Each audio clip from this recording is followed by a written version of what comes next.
Hey guys, this is Mike coming at you today from Player One Video Games. We got a special treat for you guys. We'll show it to you at the end of the video. Let's start on this side, this Xbox. Which one was it again, Tim? It's the One X, The One X. not the series. This is the second take of this video, by the way. The first take we were talking about when we heard that the Xbox One was going to be called the Xbox One. Me and Tim and everybody was working here at the time was going, "Oh God, help us." Our phone calls are going to be horrible when somebody calls for an Xbox. Oh, you want? I want an Xbox One. Oh, you want the? Oh yeah, we have this. We have the Xbox One. You have the Series S. See, I already messed it up.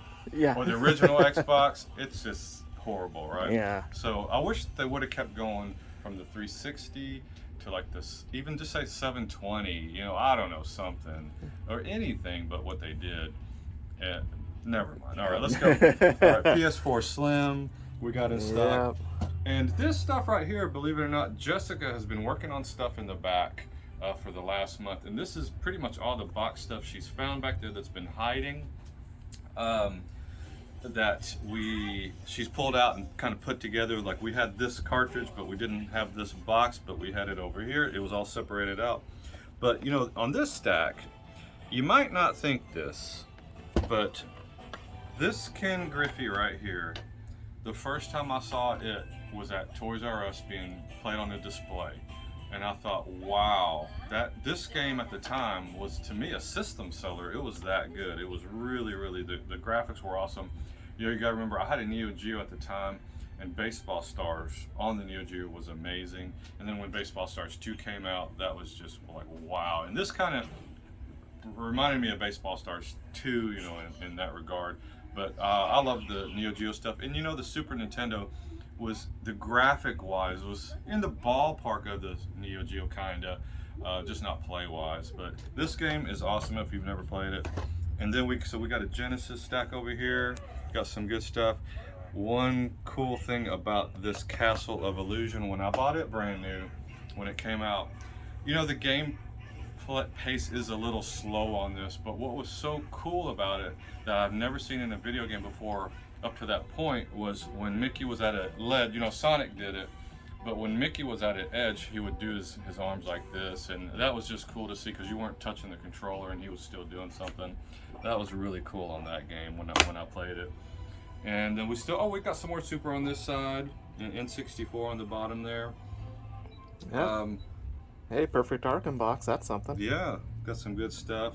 And we got a Clax for the Game Boy Color in the box. I loved that game when it came out. I even had a shirt made. When I worked in the arcade at Aladdin's Castle, we had one. And that, for some reason, the Clax arcade machine was a lot smaller than all the other ones that was in Aladdin's Castle where I worked.